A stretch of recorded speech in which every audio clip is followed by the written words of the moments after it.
tendo a presença de todos. Vamos lá, então, peraí.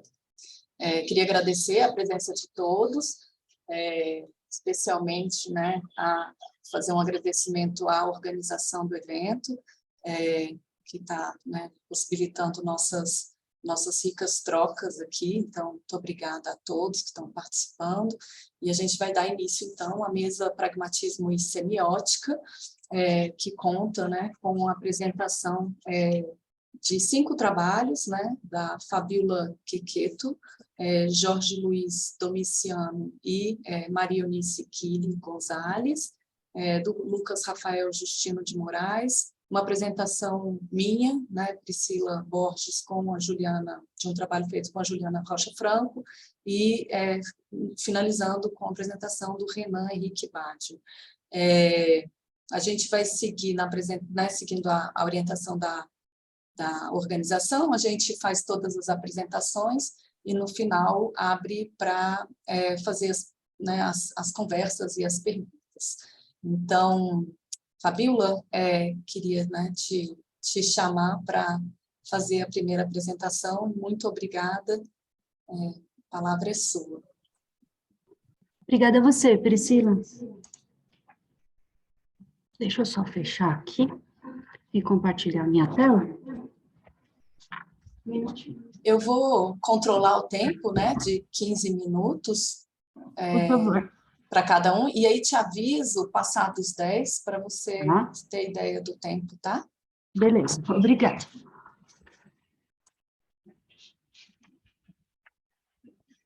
Então, a apresentação se chama Da Coragem de Conhecer Infinitos Possíveis na Dinamicidade do Contínuo. Eu sou Fabíola Quequeto, estudo na PUC, no doutorado, orientanda da professora Lucrécia, e gostaria de começar, então, e aluna do professor Ivo. Começo, então, fazendo perguntas bem fáceis de ordem física e metafísica, mas também filosófica, comunicativa e política. De onde viemos? Para onde vamos? Onde estamos? Como tudo começou? Como tudo que existe, existe? O que aconteceu para chegarmos até aqui? E como chegamos? Bom, desde a antiguidade, indagar a natureza de tudo o que há é um gesto que lança desafios cognitivos imutáveis. Desafio como estímulo, como incitação, como um convite à contradição, conflito e questionamento. Cognitivo como um processamento de conhecimento nos meios mente-corpo, percepção, pensamento, linguagem, imaginação, memória, raciocínio, afeto, mas principalmente aprendizagem, que ligam o conhecer entre as tecnicidades ao comunicar nas experiências dos meios com os meios.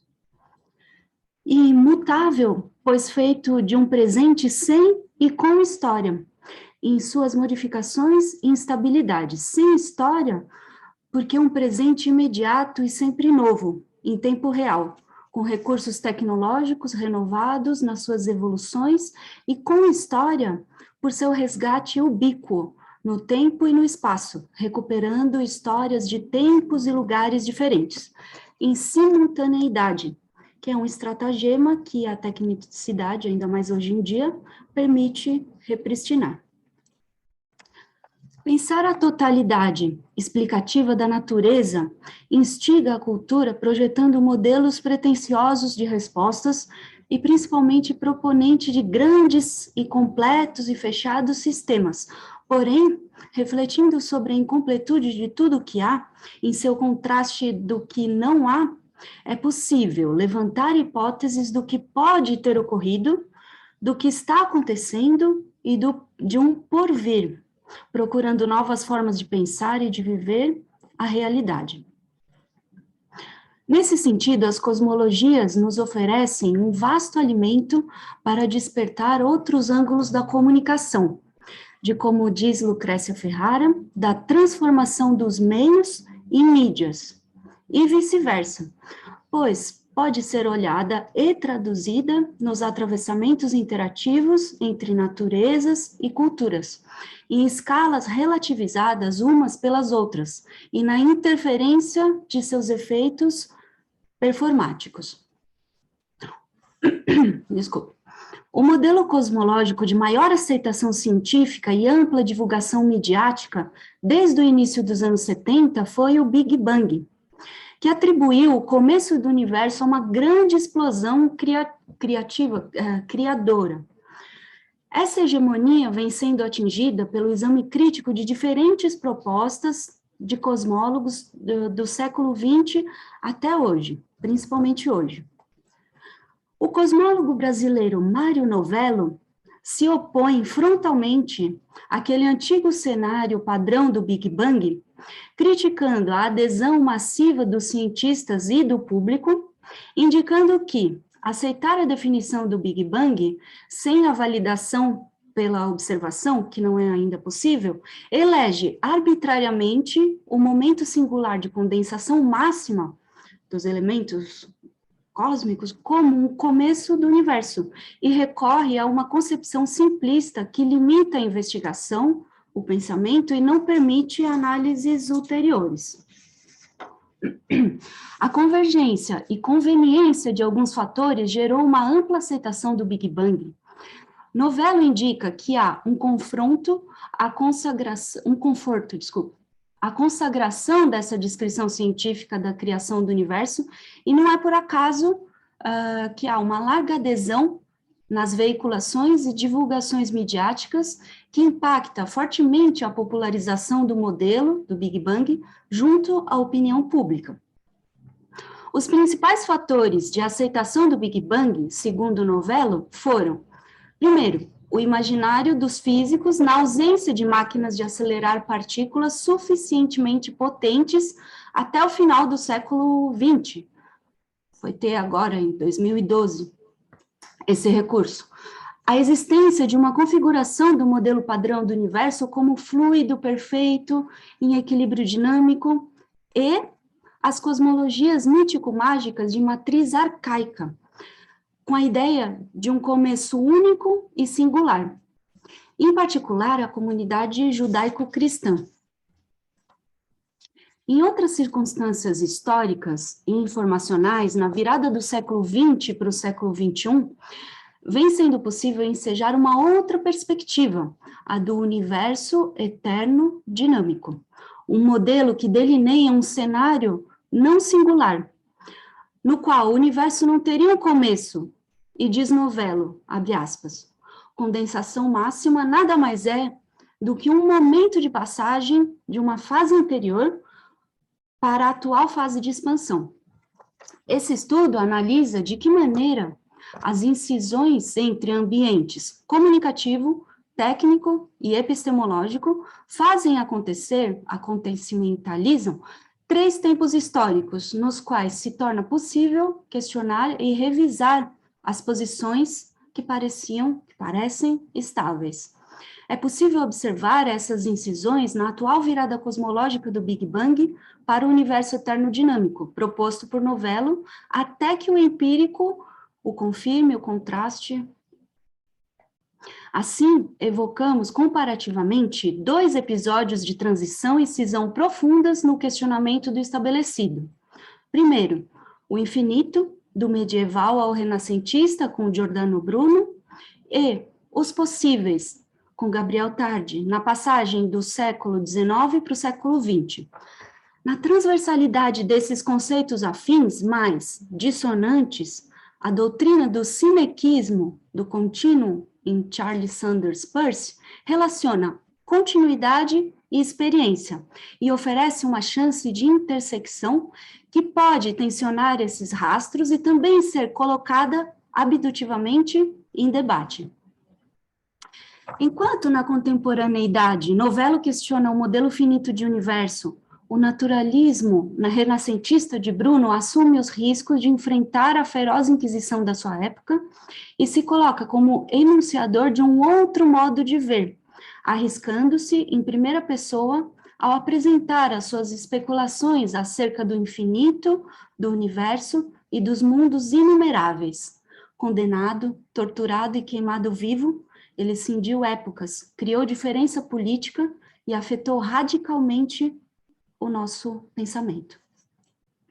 Bruno, conhecido por O Nolano, fala em pluralidade, perpétua mutação, mudança de aparência, multidão de mundos.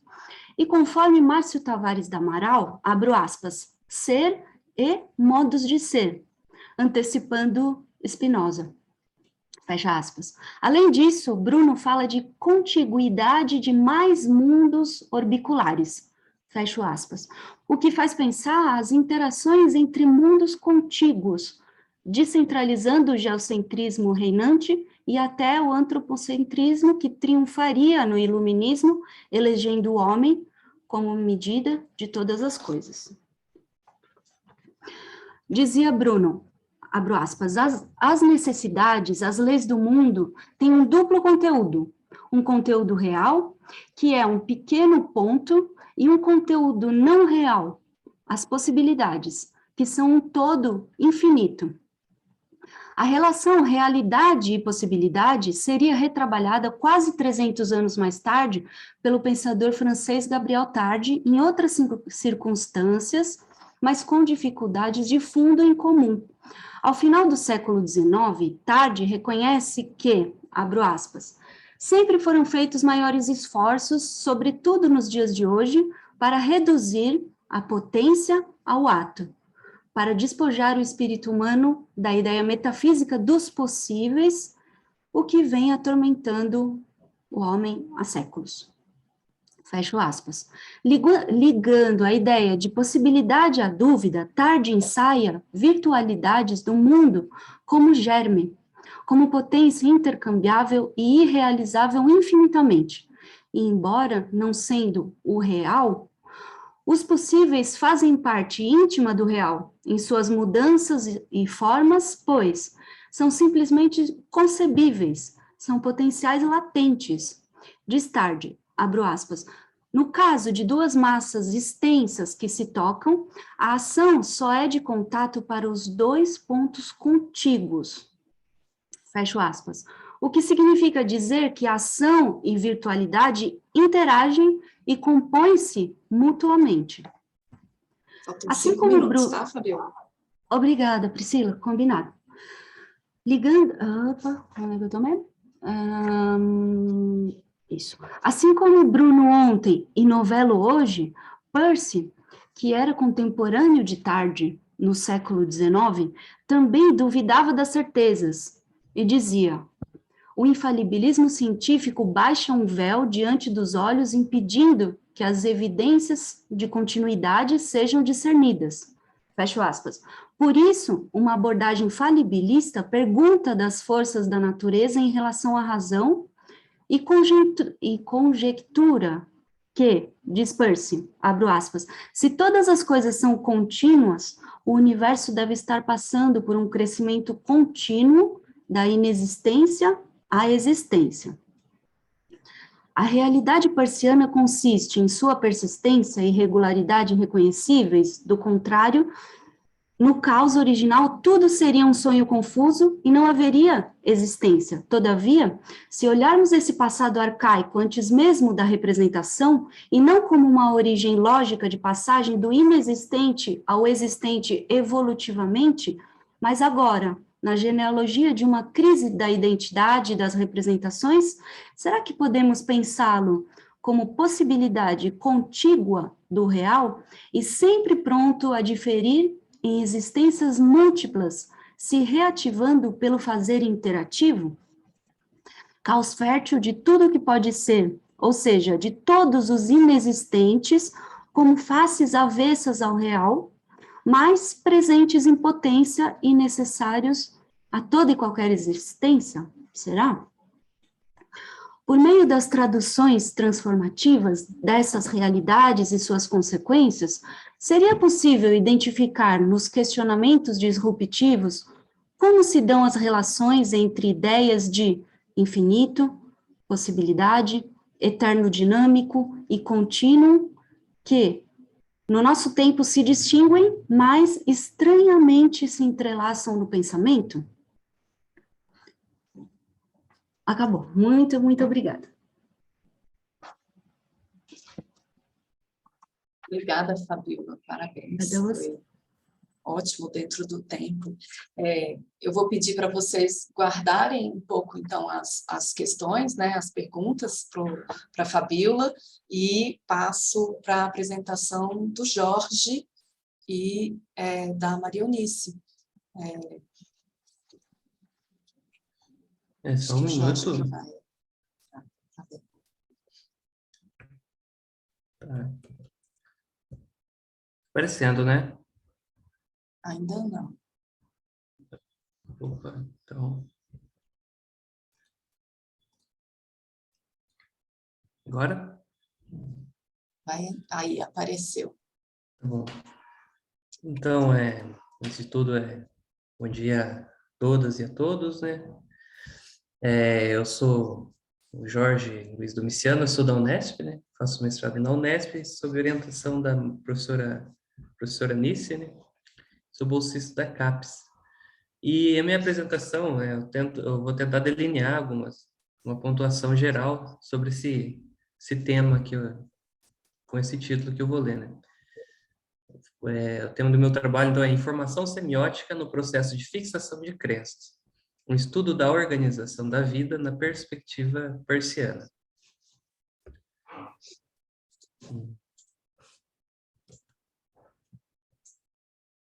Ok. Então, o objetivo desse trabalho é analisar o papel da informação semiótica no crescimento auto-organizado dos organismos em direção a um novo sistema de crenças, em detrimento de sua dissolução.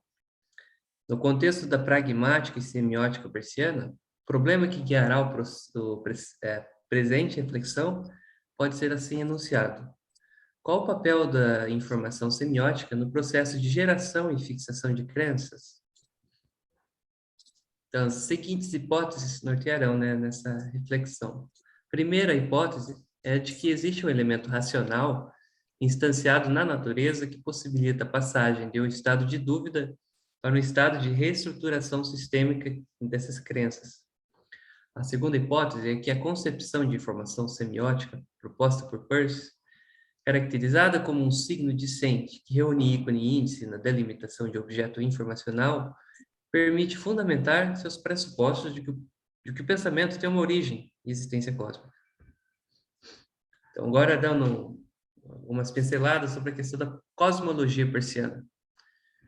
A perspectiva, né, evolucionista do pensamento persiano, né? Então, o Peirce tem um pressuposto dele da compreensão do mundo, do universo, é de que existe um movimento que é evolucionista, né? Que é algo que está sempre em crescimento e não é algo estanque, não é algo mecânico que está dado de antemão, mas é um universo que está sempre em expansão, inclusive as próprias leis da natureza estariam sempre em expansão, mas não é algo que está dado de antemão, ao qual a realidade se adequa, né? Mas é algo, as leis, as generalidades são coisas que emergem na própria formação de hábitos, né, na natureza. Então, eu apresento duas doutrinas dele que estão inerentes nessa perspectiva cosmológica.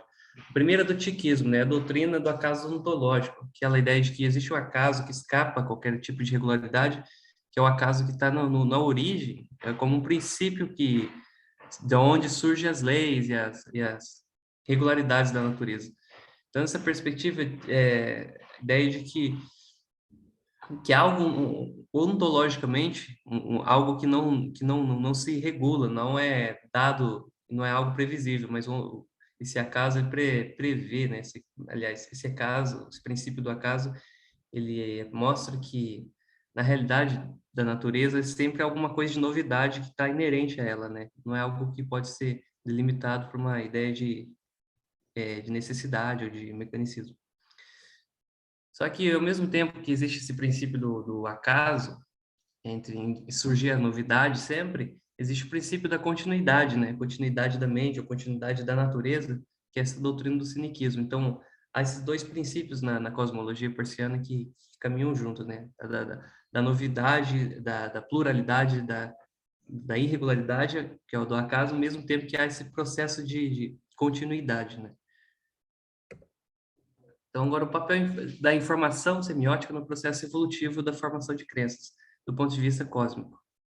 A evolução, a perspectiva evolucionista, que é o que a gente está tomando como ponto de ligação entre a cosmologia e a semiótica persiana, né? Pelo recurso, a informação semiótica torna-se possível compreender o crescimento plural e contínuo da natureza sem cair no determinismo e sem determinar-se em um acaso absolutamente regular. Então, ele está preocupado que o processo evolutivo não se dá por um acaso absoluto, as coisas se dão assim, nenhuma aleatoriamente. Não é assim. Há uma relação de continuidade, há uma relação, um princípio de conexão entre as coisas, uma espécie de teleologia. Mas, ao mesmo tempo, não é uma coisa fixa, rígida, de uma causalidade linear e simples, expressamente determinada desde o princípio, imutável. Não, existe um princípio tanto de continuidade e de novidade que caminham juntos, né? E a nossa ideia é de que a causalidade informacional é que age nessa instância da continuidade sem ser determinista. Então, defenda a hipótese o Peirce defendendo a hipótese da espontaneidade contra a doutrina na verdade, do determinismo, né? Não é da doutrina da irregularidade, está errado. Peirce, ele menciona a possibilidade de existência de uma outra forma de causalidade, né? Contra a doutrina da necessidade, né? Uma outra forma de causalidade que poderia atuar na continuidade da mente em meio à irregularidade do universo. Eu faço a citação. Thus, loosening the bond of necessity, it gives room for the influence of another kind of causation, outra forma de causa, né? Such as seems to be operative in the mind in the formation of association and enable us to understand how the uniformity of nature could have been brought about. Então, entendemos que esse outro tipo de causalidade, é de tipo informacional, na medida em que a informação não determina um efeito, mas ela expressa uma disponibilidade, uma propensão para uma efetividade. Então, esse princípio informacional estaria, né, nesse movimento da evolução da natureza, né, contra essa ideia de determinismo. Agora, trazendo a questão da informação. Na informação, né, a gente entende no sentido ontológico como um veículo de formas, entendido como veículo de forma, é um princípio elementar da organização da vida, pois está na base da comunicação e continuidade no universo regido pela irregularidade. A informação tem esse papel ontológico de dar permanência, continuidade, a relação e a comunicação nessa natureza que, a princípio, pareceria caótica. Na perspectiva do Peirce, então, a informação é um duplo signo que permite um duplo signo que permite o crescimento do processo de aquisição de hábitos, né? A informação como esse ponto de interligação que só existe a informação na reunião entre o ícone e o índice, né? É coisa que aponta, que chama atenção, e é coisa que dá o pressuposto, a base para o estabelecimento de um conhecimento, né? Mas essa ideia da informação como esse ponto de interligação, né? Então, agora, de que maneira a dinâmica da fixação de crenças está ligada à informação instanciada no processo evolutivo da mente, evolutivo da natureza? Então, a gente, trazendo a questão do idealismo objetivo do Peirce, né? A matéria, né? A materialidade mesmo, a própria materialidade das coisas, a organização material como um todo, ela não é algo que está apartado ou desdobrado, aliás, está separado dos processos mentais, processos informacionais. Mas em algum momento, ele meio que menciona que a matéria é como se fosse um desdobramento, uma forma, é a mente que se aprisionou em hábitos fixos, né? A mente que se fixou, se cristalizou. Então, isso quer dizer que há uma continuidade entre a mente e a matéria, no sentido de que não há um dualismo, mas uma imanência de um processo de continuidade, né? O que isso quer dizer, né? Qual que é a relevância disso para a gente? Que as crenças e hábitos não são exclusividades da mente humana, né? Elas coordenam a organização da vida no processo cósmico evolutivo, né? As crenças e hábitos são instanciações que emergem da própria evolução da natureza. Então, na dinâmica dos seres vivos, há uma tendência à formação de redes de hábitos, especialmente nos seres vivos agora, como crenças que conduzem a ação de modo mais ou menos rígido, mais ou menos solto, né? Então, a gente está entendendo que esses hábitos estão ali na formação evolutiva das espécies, né? Que é a que permite a continuidade e organização. Nesse panorama em que a gente está apresentando, o raciocínio humano se apresenta como uma continuidade em relação à racionalidade instanciada na natureza, e não se apresenta como uma ruptura, né? Nessa cosmologia persiana. Agora, a questão da abdução e formação de novas crenças.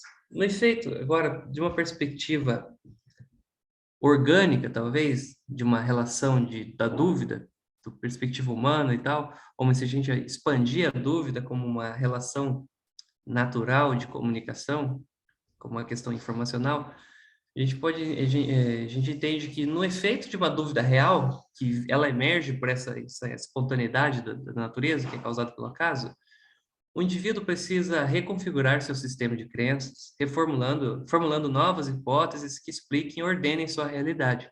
Então, se gera, diante dessa dúvida que abala o indivíduo, surge esse processo da abdução. Só que a abdução só pode ser bem-sucedida e gerar novo sistema de crença se for ancorada em informação proveniente desse signo. Ou seja, a informação que permitiria esse atravessamento de um estado de instabilidade para um estado de nova estabilidade de crenças. Como se a informação se fosse o processo do atravessamento e de reestabilização do sistema de crenças desse indivíduo, desse organismo. Agora, como considerações finais, né?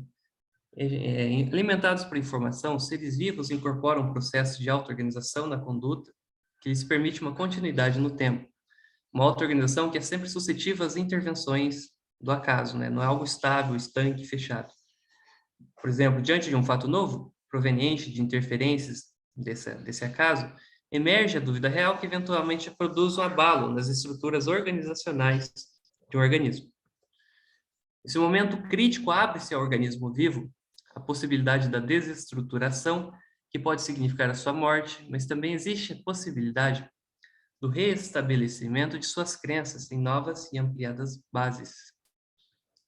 Então, o que permite, como já mencionei, já antecipando, que permite o atravessamento de um estado de organização e de fixação de crenças, e o que permite, então, a evolução e aprendizagem do organismo é a informação, pois é ela que possibilita a transmissão de formas que alimentarão o novo estado de estabilidade do indivíduo e da espécie. É a informação que permitiria, como elo relacional entre elementos, a emergência de uma meta-estabilidade orgânica que rege como uma lei harmônica o domínio vivo do cosmos. Então, algumas referências. Então, eu aproveito para agradecer a oportunidade, o espaço de vocês e a atenção, né? Muito obrigado. É isso. Obrigada, Jorge. Parabéns. Na hora que eu ia falar que faltavam 10 minutos, você já estava nas considerações finais, então preferi não te atrapalhar. E então, por isso que eu nem mencionei, falei, bom, já está entrando no fim. Obrigada. E aí, de novo, gente, anotem as perguntas, né? E que no final a gente abre para conversa entre todos, tá? E aí passo a palavra para o Lucas Justino, pode Olá. compartilhar, tudo bem, Tá. Lucas?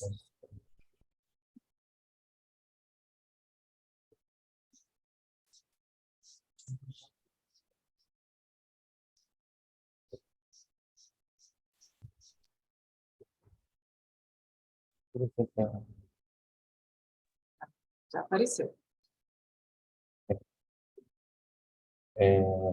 Tudo bem? Pode? Pode sim. Bom dia, gente. Eu sou o Lucas Rafael, né? Eu sou estudante da UNB, faço mestrado lá, sob orientação da professora Priscila. E essa apresentação ela é uma parte da minha pesquisa da dissertação mesmo, que eu vou falar sobre essa concepção de self, né, na perspectiva semiótica, tentando fazer esse caminho do sujeito até o universo. Então, tem muito dessa coisa da cosmologia pisciana envolvida. Então,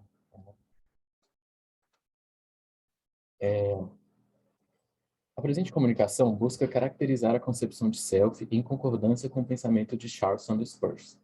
A noção peirciana de self é interessante por ser diferente de outras definições que entendem o fenômeno a partir de uma perspectiva psicologizante. Ao estudar o self em Peirce, é preciso abdicar de algumas noções clássicas e entendê-lo em sua característica relacional, amplamente derivada da cosmovisão de Peirce e da arquitetura de pensamento sinequista. Partimos aqui de um entendimento básico, o de que, para Peirce, né, abre aspas, todo este universo é permeado com signos, se não for composto exclusivamente de signos. No famoso ensaio da série cognitiva Questions Concerning Certain Facts Claimed for Man, Peirce define a intuição como uma premissa que não é, em si mesma, uma conclusão.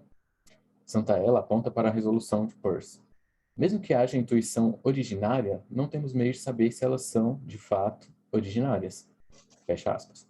Peirce foge da ideia de intuição fundacionalista como aparece em Descartes, acreditando que é impossível estabelecer um ponto absoluto de origem do pensamento, menos ainda localizá-lo em uma consciência sem contato com algum fenômeno externo. A partir dessas incapacidades, Peirce conclui que não podemos intuir uma autoconsciência, reforçando que o contato com o mundo externo é indispensável à formação de uma pessoa.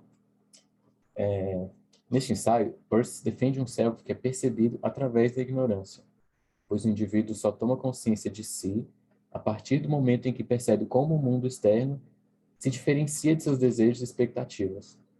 Essa ignorância, evidenciada por algum tipo de erro, ocorre quando há consistência entre o mundo interno do sujeito e o mundo externo ao sujeito. A autoconsciência, então, é, para Peirce, abre aspas, conhecimento de nós mesmos, não mera sensação das condições subjetivas da consciência, mas de nossas interioridades pessoais. Ele fala que é o sei que eu existo, né? Não é só o eu existo, a autoconsciência é o sei que eu existo. Para Peirce, o pensamento não está em nós, mas nós estamos no pensamento. O self acaba sendo uma ideia presente no todo, constituinte de um pensamento que não se encerra em qualquer pessoa, de forma que não conhece fronteiras individuais. O pensamento não pode existir em nenhuma forma que não sejam os signos. E é por isso que a concepção de self não é psicologizante, mas lógica, pois o self reside e é gerado no pensamento, como um signo. Aí se dá suas duas características indeléveis, a incubação lógica no pensamento e a existência metafísica de ser, o próprio self, uma ideia que gera novas ideias. Então não há no pensamento que gera essa categoria de self a capacidade de enclausurar-se longe dos outros signos do mundo, pois a natureza do signo é a de criar relações. Assim, não há ideia que possa conectar-se à ideia, não há ideia que não possa conectar-se à ideia de self, de modo que nada é incognoscível. O self se desenvolve, ele agrega mais ideias, ele sai de um estado particular e ele ganha alguma generalidade. Possuindo um caráter dialógico, que significa que está sempre sendo interpretado e expressado pelo sujeito, gerando esse crescimento. Como signo, o self não se completa e, abre aspas, né, está sempre no processo de virar um self. É importante notar que o self ele é inconcebível sem a linguagem, né? Pensar em um self que se manifesta e é expresso pelo corpo que utiliza a linguagem é pensar a partir de um princípio sinequista, né? O sinequismo, né, como o próprio comunicador anterior falou, né? Essa doutrina que defende que existe uma continuidade que regula o domínio da experiência, né? Aqui com aspas de Santaella, superando uma divisão entre aquilo que é interno e externo, entre o que é mental e material. Então, quando lá no começo a gente entende um self que aparece a partir dessa questão do erro, né, da ignorância, ainda existe um pouco essa ideia de que existe um externo e um interno, mas com o tempo a gente vai evoluindo para uma ideia de um self que está existindo nessas duas capacidades ao mesmo tempo. Ele é tanto interno quanto externo, porque no final não existe tanta diferença entre esses dois domínios da experiência. O Peirce chega a afirmar que o sinequismo não pretende abolir o dualismo, mas procura entender as relações entre as partes. Dessa forma, a subjetividade humana não é uma coisa estritamente singular, nem mesmo um fantasma na máquina, mas existe dissolvida em algumas continuidades. entre corpo e consciência, e entre selves que formam uma comunidade, de forma que abre aspas, o cinequista nunca deve dizer, eu sou completamente eu mesmo e de forma alguma você. O nosso self existe, então, em uma mente que é longe de qualquer esterilidade, ela está sempre se renovando, mudando, agregando ideias, formando isso que o Peirce chamou de um signo perfeito, que é, abre aspas, é perpetuamente passivo da ação de seu objeto, do qual está perpetuamente recebendo acréscimos de novos signos. Então, ele está sempre nesse processo de desenvolvimento. O self, como resultado de um processo inferencial que acontece a partir de sua expressão no mundo, é, novamente, uma característica do pensamento não cartesiano, de Peirce, um si mesmo que não pode ser intuído. Peirce, ele prefere acreditar que o self se expressa como signo, pois é como o indivíduo conhece seu lugar no mundo. Um self que surge através de, abre aspas, relações reais, temporais, sociais e públicas entre as coisas e pessoas do mundo, fecha aspas. É apenas através da qualidade de signo que um sujeito consegue se conectar aos demais, trocar ideias e criar relações em busca da verdade. Só como signo, a comunicação torna-se possível. E Peirce nunca descartou que a verdade só se encontra nas investigações que são feitas coletivamente, em processos compartilhados, pois não há um sujeito que exista sem nenhum outro por perto. O Peirce ele entende, então, que a comunicação entre um e outro é uma comunicação que torna a palavra viva e possibilita a existência não no pensamento de um ou de outro, mas nos dois simultaneamente. Então, aqui tem essa citação dele. Quando comunico meu pensamento e sentimentos a um amigo com o qual estou em total simpatia, de forma que meus sentimentos passam para ele e estou consciente do que ele sente, não vivo no seu cérebro, assim como no meu, literalmente. O que essa palavra representa é a existência de uma subjetividade que se constrói não nos confins do indivíduo, em alguma dimensão interna, mas através de uma expressão que atinge o mundo externo e comunga com outros indivíduos. Uma subjetividade que permite a existência em coletivo. O Peirce ele vai chegar a afirmar que a individualidade é uma ilusão de vaidade, né, que ele chama de uma metafísica da perversidade. E que enquanto a gente pensa que somos únicos, na verdade somos mais os nossos vizinhos do que podemos imaginar. Quer dizer que a gente sofre mais influências do que a gente consegue conceber quando pensamos que nós somos, né, como sujeitos. Quando pensamos que somos nós e apenas nós mesmos, estamos nos enganando, pois somos o resultado de processos semióticos envolvendo os que estão à nossa volta, que é o que realmente permite que nos desenvolvamos como sujeito, que permite aos nossos selves funcionar como signos perfeitos, sempre em um processo de mudança.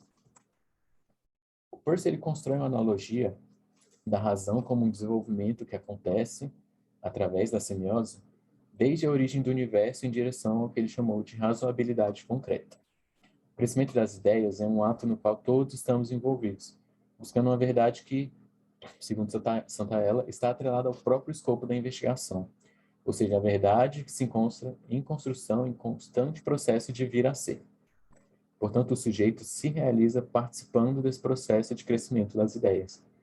Assim, a relação de um self com os outros selves que se avizinham é uma relação de constante troca, de estabelecimento de conexões e de todo tipo de relação. Eu acho que pois a vida é como uma investigação científica, onde nós estamos nós mesmos tentando descobrir quem somos e quem são os outros, além do que são todas essas coisas que nos permeiam. Essa investigação não deve ser carregada individualmente, mas como uma coletividade. Se voltarmos à concepção peirciana de pessoa como um aglomerado de estrelas, que Petrilli resgata, percebemos um sujeito que é múltiplo em si e nas relações que constrói com os outros. Um processo que transforma todas essas aglomerações em conjuntos próximos de estrelas. Um processo que transforma todas essas aglomerações em conjuntos próximos de estrelas, cujo brilho alcança umas às outras e a luz que irradiam constrói-se como uma só, constituída por uma continuidade de uma miríade de pontos luminosos. Nos relacionamos com os outros da mesma forma que nos relacionamos a nós mesmos, no pensamento. Então, existem essa multiplicidade que ela existe na relação intersubjetividade, né, entre sujeitos, e dentro do próprio sujeito existe essa multiplicidade também. Depois de percebermos um self que não é exatamente o mundo externo, através do erro, é necessário entender que esse self deve continuamente investigar esse mundo a fim de que continue desenvolvendo a si mesmo. A relação de um self com o mundo deve ser um dos princípios da agência de um sujeito, pois, como Susan Hack nos lembra, a primeira regra da razão vem acompanhada de um corolário importantíssimo para Peirce, abre aspas, não bloqueie o caminho da investigação. De Faltam fato, 5 nada... minutos, tá? Tá, acho que vai dar tempo. De fato, nada é mais admirável do que o próprio processo de crescimento da razão, e que é uma citação do Peirce. Não vejo como alguém pode ter um ideal mais satisfatório e admirável do que o desenvolvimento da razão assim entendida. Do admirável do que o entendimento da razão assim entendida. A única coisa cuja admirabilidade não se deve a qualquer razão posterior é a própria razão compreendida em toda a sua completude, até onde podemos compreendê-la. Para Silva, o crescimento das ideias da razão ele é admirável em si mesmo porque ele se conecta principalmente ao amor, né? O amor que o Peirce fala, cujo movimento é circular. Ao mesmo tempo, um impulso projetando criações em dependência e atraindo essas criações em harmonia. Ou seja, o amor é a fonte das novas ideias e o que estabelece as relações entre elas, criando a harmonia. É essa harmonia que nos atrai e nos envolve em um movimento maior do que nós mesmos, que nos impele a aceitar um pequeno papel em um desenrolar teatral que envolve uma quantidade imensurável de agentes em torno daquilo que é cognoscível. Esse movimento ele garante uma continuidade do sujeito ao universo, pois aquilo que conhecemos não deve estar, de qualquer forma, completamente isolado do que não conhecemos, pois o princípio do sinequismo sustenta a inexistência daquilo que é incognoscível, já que todas as coisas estão em relações umas às outras. Nada se torna inexplicável perante a investigação que podemos fazer, pois, abre aspas, supor algo inexplicável é supô-lo em... Pois supor algo inexplicável é supô-lo em posição de absoluto isolamento, desprovido de relações. Para Peirce, uma hipótese injustificável, pois contraditória, já que todo conhecimento é signo, e o sujeito é um signo que pode se relacionar a este conhecimento. Não tendo neste universo qualquer canto que seja impossível de manter relações com outros em separação absoluta, nem mesmo os confins da mente de um sujeito se separam do mundo. E aqui as considerações já. O self, em uma perspectiva semiótica, ele é parte contínua de um processo que se estende desde a origem do universo e em sua constante criação. O self é um signo que, como tal, se relaciona e está sempre em desenvolvimento, de forma alguma isolado e estático. O sujeito, em uma perspectiva peirciana, é um sujeito de desenvolvimento que se liga por completo aos outros sujeitos e ao universo. Nesse processo de crescimento da razão, cabe a esse sujeito tornar suas ações coerentes com a continuidade da razoabilidade, desfazendo qualquer ilusão de segregação e isolamento. É o que cabe a nós fazer como parte de algo maior do que nossa própria individualidade. Eu concordo com as interpretações de que o idealismo objetivo de Peirce teria sido uma filosofia realista e idealista. A palavra idealista aqui deve ser entendida em dois sentidos. O primeiro diz respeito ao modo como a realidade se constrói e se revela a partir do pensamento e do crescimento das ideias no processo semiótico.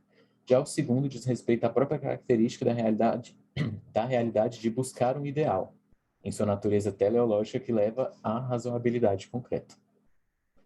E eu gostaria de pedir licença para terminar essa apresentação com a citação do Peirce, que para mim revela a franqueza com a qual ele tratava essa ideia e como ele defendia a razão como uma parte constitutiva do sujeito. O ideal da conduta, abre aspas, né? O ideal da conduta será executar nossa pequena função na operação da criação, ajudando a tornar o mundo mais razoável sempre que, como diz a gíria, couber a nós dar uma mãozinha. Fecha aspas. E essas são algumas referências do trabalho. Não são todas, né? Aqui são mais um apanhado geral para essa comunicação. E é isso. Muito obrigado, gente. Obrigada, Lucas. Deu certo. Acabou o tempo perfeito. Obrigada. Eu vou, depois que você parar de compartilhar, eu vou conseguir fazer o meu compartilhamento, né? E agora eu vou apresentar o trabalho que eu desenvolvi junto com a Juliana, e aí, como eu vou assumir aqui a apresentação, Juliana, queria te pedir para controlar meu tempo, e quando der 10 minutos da apresentação, você me avisa, para eu não atrapalhar aqui o andamento. Tá aparecendo, né? Sim.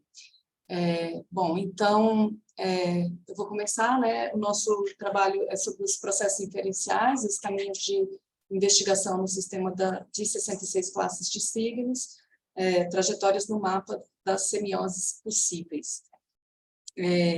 Por volta de 1901, Peirce deixou de considerar abdução, dedução e indução como 3 tipos de raciocínio e as concebeu como 3 etapas da investigação. Essa ideia da investigação em etapas, como um encadeamento de raciocínios proposto já tardiamente por Peirce, parece estar relacionada a ideias apresentadas muito antes, a de que não há cognição que não seja determinada por cognição anterior e a de que há uma linha de raciocínio em que uma ideia sugere a próxima num processo de associações mentais, indicando assim que todo conhecimento é inferencial, ou seja, todo conhecimento vem da transformação ou aperfeiçoamento de conhecimentos prévios. Se os processos inferenciais podem ser compreendidos como semiose, composta por estágios delimitados e logicamente distintos, os sistemas de classes de signos podem expressar a lógica dos signos para que eles se aproximem da verdade, entendida pragmaticamente como aquilo que ao que uma investigação suficiente inevitavelmente levaria. Por isso é importante discutir e compreender a relação entre os processos inferenciais e o sistema de classes de signos. O processo inferencial não pode ser travado por uma ordem fixa dos termos, assim como as categorias não o são, embora em ambos exista uma lógica. No âmbito da semiótica peirciana, é importante compreender o universo sígnico como processo, sob pena de transformar a semiótica em uma taxonomia.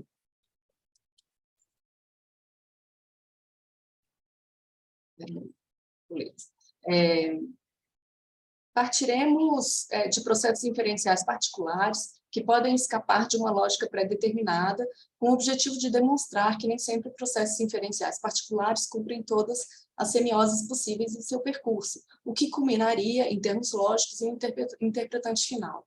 Esses percursos podem também ser observados como um mapa de semioses possíveis, cujos trajetos deverão variar a depender de cada caminhada.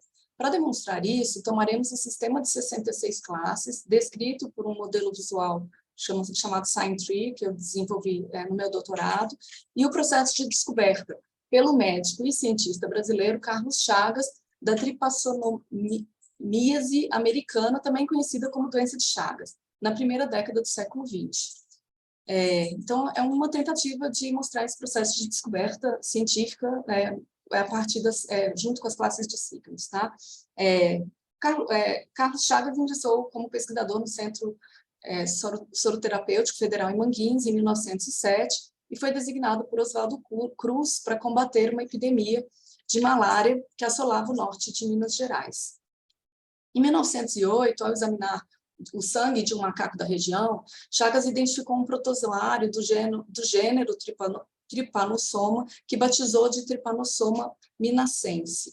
O estudo dos tripanossomas era de grande interesse para os pesquisadores no campo da medicina tropical, porque, na época, se comprovara que, além das doenças animais, tais protozoários causavam patologias humanas. Temos aqui uma experiência com um fato real, existente, que será importante no processo investigativo que levou à descoberta da doença de Chagas, pois funcionará como experiência colateral do objeto do signo. Se tomarmos as doenças parasitárias como signos, podemos pensar que os parasitas causadores da doença estão na função do objeto do signo. E, de fato, Chagas está examinando o sangue dos animais justamente em busca de possíveis agentes patogênicos.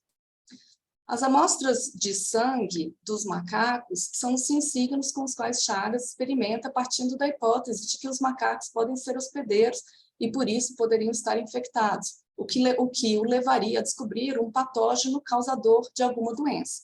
Nesse caso, no entanto, o protozoário descoberto, Trypanosoma minacense, não é um patógeno. Na experiência com os signos particulares, um fenômeno surpreende o investigador que passa a levantar hipóteses para explicá-lo. A experiência com signos particulares é descrita pelas classes de sinsignos. Sinsignos podem gerar, como interpretantes, hipóteses e, num processo investigativo, tais hipóteses devem ser avaliadas e delas deduzidas suas consequências. Com tese de doutoramento sobre malária e ciente do papel dos insetos hematófagos como vetores transmissores de doenças parasitárias, Chagas possuía grande interesse pela etimologia pela entomologia e costumava coletar espécies.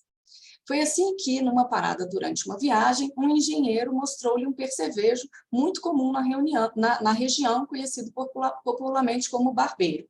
Chagas, então, coletou espécimes do barbeiro e empreendeu uma dissecação dos insetos. O interesse de Chagas o levou a conhecer o barbeiro e a fazer experimentos para saber se ele não era o vetor de algum patógeno. Ele adotava o modo de ação de um pesquisador buscando experiências que o levassem a descobrir patógenos que poderiam ser causadores de doenças ainda desconhecidas. Isto é, baseado numa verdade científica de que doenças parasitárias são causadas por patógenos e que eles podem ser transmitidos por vetores, Chagas, frente a amostras de sangue ou de insetos sugadores, fazia experimentos que o levassem a descobrir se tal sangue ou inseto estava infectado com algum possível patógeno. No intestino dos barbeiros, Chagas encontrou numerosas formas flageladas similares aos caracteres morfológicos de critídeas de um protozoário. Teria esse fato alguma relação com o protozoário que ele tinha encontrado antes no sangue do macaco? O achado leva Chagas a elaborar dedutivamente a seguinte conjectura para explicá-lo. Se as critídeas encontradas no intestino do inseto fossem as formas evolutivas do Trypanosoma minacense, o barbeiro seria o vetor e o macaco o hospedeiro. Num processo abdutivo, Chagas formulou uma hipótese e, em seguida, deduziu as consequências da adoção dessa hipótese como verdadeira. Tratando-se de sinsignos, a dedução seria a projeção de um signo posterior que explica, por meio de uma lei geral, a existência de tais particulares, que, enquanto sinsignos, se apresentam como signos particulares sem qualquer razão para tal e que, por isso mesmo, nos surpreende e dá início à investigação. A abdução é possível a partir do conhecimento interpretado pré-existente e sua força reside no fato de que traz novos elementos. Como Chagas já havia descrito o Trypanosoma minacense, a hipótese lhe pareceu mais provável. Foi a de tratar-se, o que ele estava vendo, tratar-se de um estágio do Trypanosoma minacense, e o barbeiro vetor que transmitia aos macacos observados anteriormente. Isso foi o que ele deduziu a partir da hipótese de que o que ele encontrou no intestino do barbeiro seria uma forma do protozoário Trypanosoma minacense encontrado por ele antes no sangue do macaco. Ao projetar objetos de terceira idade, imagina-se, foi o que ele deduziu que podia ser, imagina-se a possibilidade de tal sinsigno não ser apenas um caso particular ao acaso, mas uma réplica ou instância de uma lei capaz de explicar a ocorrência do particular. Mas sendo esses objetos de terceira idade apenas uma projeção criada dedutivamente a partir de uma abdução, segue-se depois das classes de sinsignos hipotéticos um conjunto de classes de sinsignos discentes que devem assegurar que a consequência deduzida seja de fato testada e experimentada. No diagrama está representado pelas classes de sinsignos com secundidade crescente nos interpretantes. Sem meios locais para colocar à prova sua conjectura, Chagas solicitou a Oswaldo Cruz que realizasse os experimentos a fim de esclarecer a plausibilidade de suas hipóteses. Cruz realizou experimentos nos quais infectou macacos criados em laboratório através da picada dos barbeiros. E no fim de alguns dias encontrou formas de Trypanosoma no sangue de alguns dos animais. Indutivamente, a hipótese de Chagas pareceu resistir ao contrafato, pois o sangue dos macacos estava infectado com protozoários, conforme ele havia deduzido. Se a consequência projetada pela dedução se confirmar nas experiências feitas indutivamente, a investigação avança nas classes de sinsignos para as classes rumo, as classes de legissignos, pois a hipótese é comprovada. Se a experiência não comprovar a hipótese, novas hipóteses devem ser lançadas, suas consequências deduzidas e novos testes feitos. A investigação, contudo, não se encerra nesse caso, porque o experimento que no experimento ele descobriu apenas que o gênero do protozoário era igual ao que ele havia descoberto antes. Ele precisa saber se os protozoários também eram da mesma espécie. Segue-se, então, uma nova série de experimentos a partir dos protozoários encontrados no sangue dos macacos infectados em laboratório. Ao examinar os protozoários encontrados por Cruz, Chagas observa que eles possuem uma morfologia inteiramente diversa de qualquer das espécies conhecidas do gênero Trypanosoma.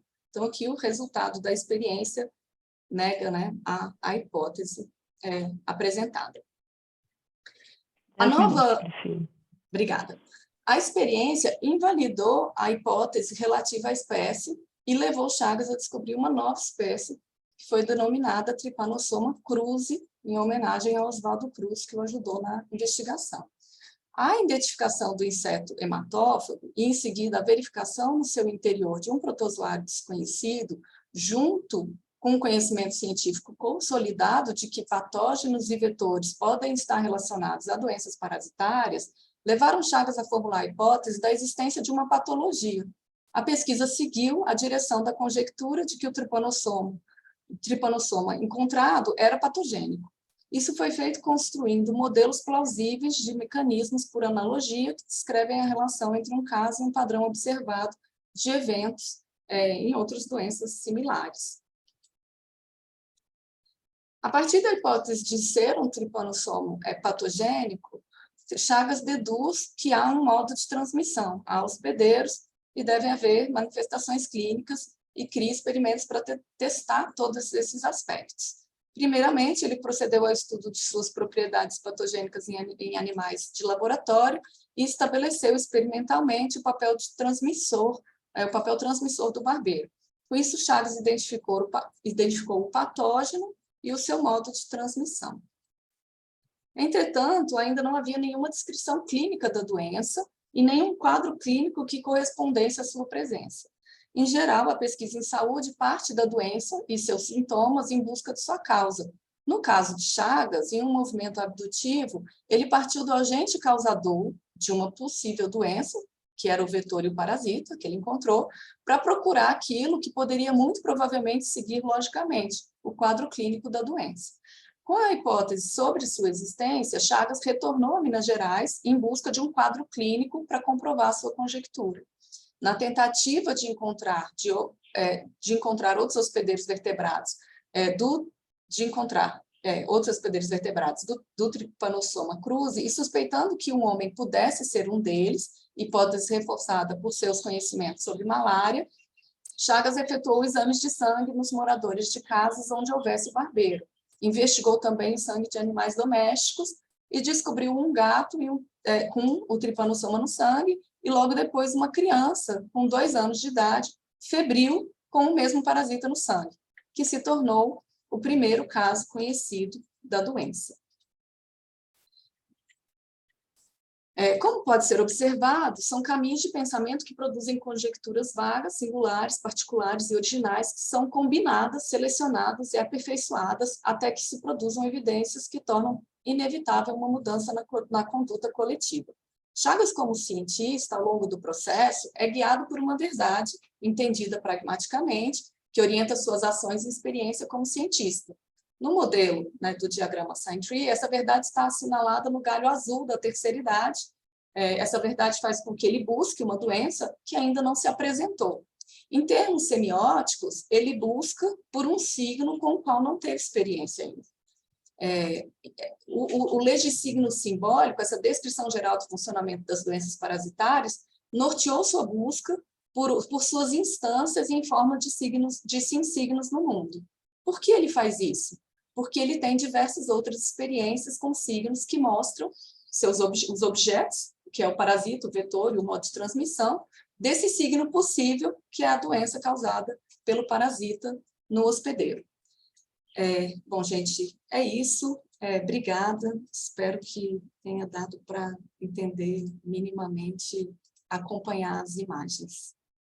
Eu queria agora, então, passar a palavra para o Renan, fazer sua apresentação. Deixa eu abrir aqui para mim.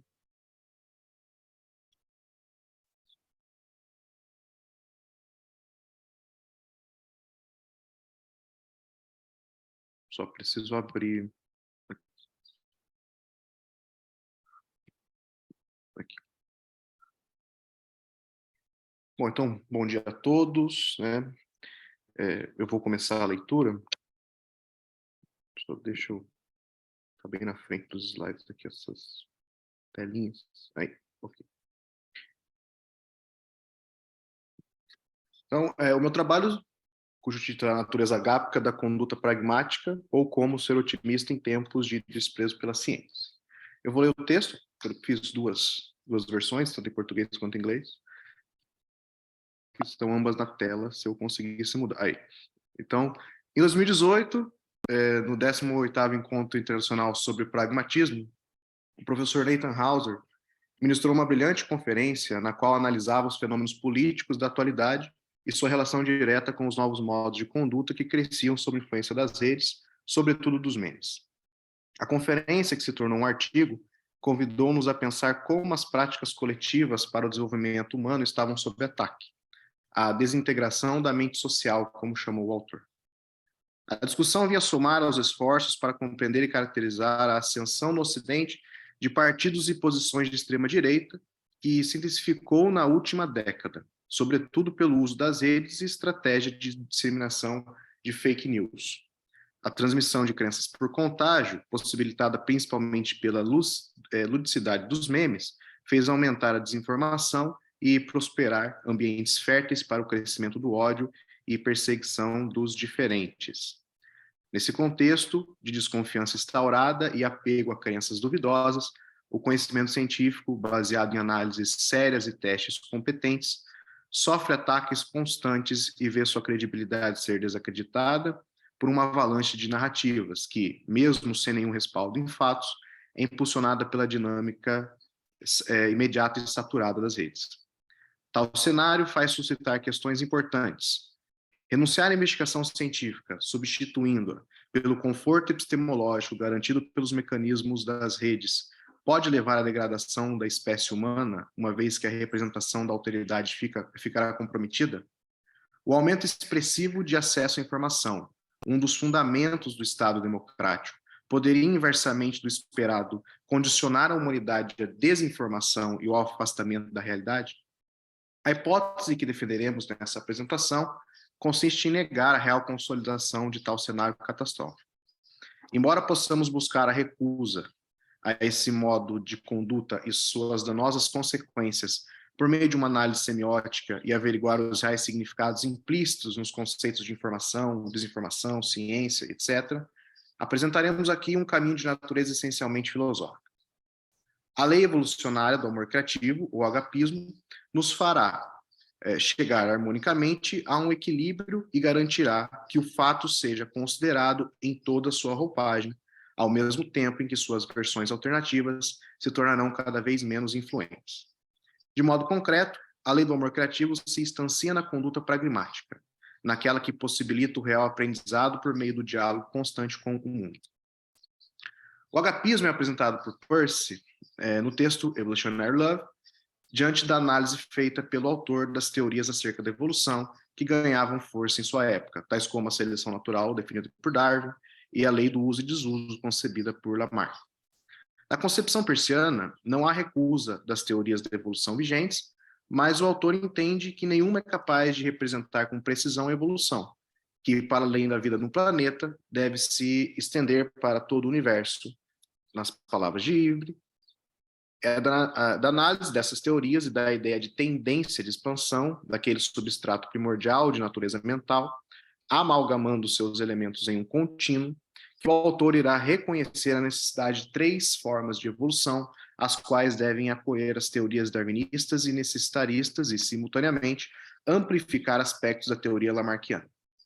Tendo em mente o conceito de harmonia, Peirce busca em um princípio de evolução mais elevado, coagulante, no sentido de promover a reunião de elementos afins, estimulando aquela expansão contínua direcionada ao crescimento. Por insólito que possa parecer aos leitores do autor, é do Evangelho de São João que o autor vai buscar este princípio evolutivo, substanciado na ideia de amor. Longe de ser compreendido como um elemento humano de natureza estritamente psíquica e incorrer desse modo em um psicologismo, o amor perpassa qualquer condição da humanidade. Ele se torna, no viés peirciano, um princípio regente, uma força diretora que pode ser entendida como uma tendência em direção à harmoniosa inclusão, cujo destino é conduzir as divergentes tensões evolucionárias hostis, desflagradas pelo acaso inicial, a um acordo mútuo.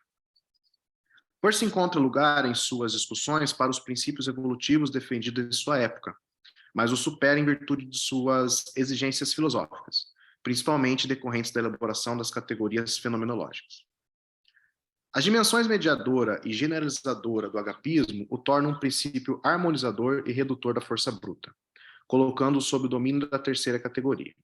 Tal natureza categorial aparece com clareza na afirmação de Híbrido, de que, no seu caráter aglutinador e contínuo, o agapismo não é um princípio que concilia oposições, que de gênese tem sua unidade básica, que garante sua connaturalidade.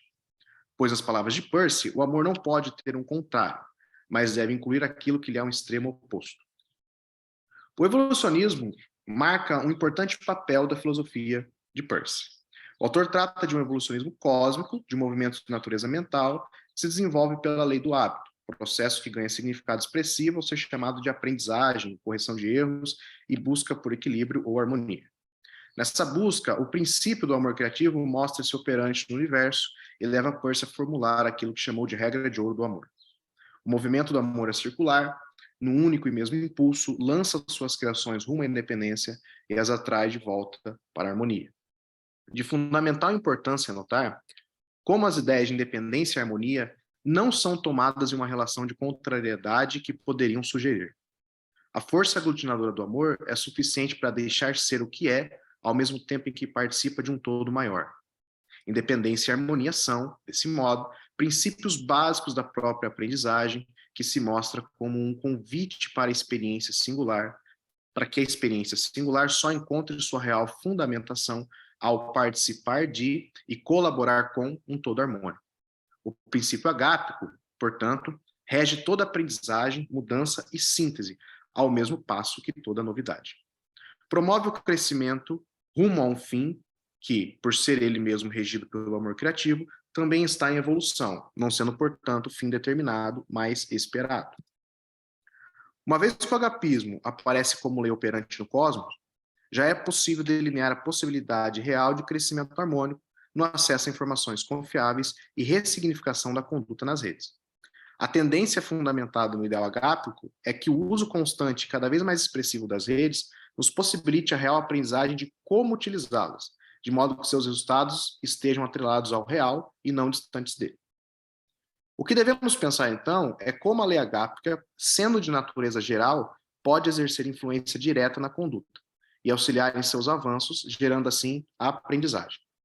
Nossa hipótese afirma encontrar tal influência agápica em sua instanciação através da conduta pragmática, uma vez que é na busca pelo significado pragmático, pelo modo como o real corrobora ou não com as nossas concepções, que somos levados ao encontro harmônico com o todo.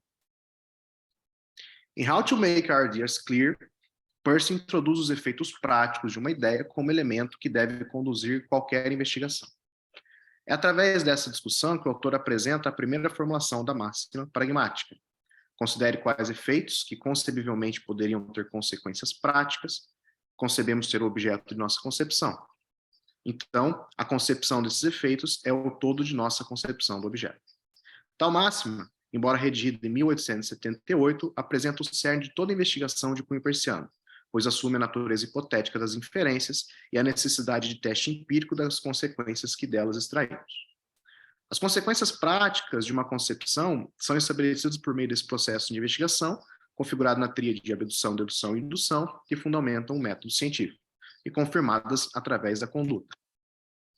Não é de outro modo, senão pela abdução de uma hipótese explicativa, que podemos projetar, a partir de fatos singulares, o modo ou lado externo, os elementos gerais que os possibilitam, ou lado interno. O geral só pode aparecer, portanto, por hipótese.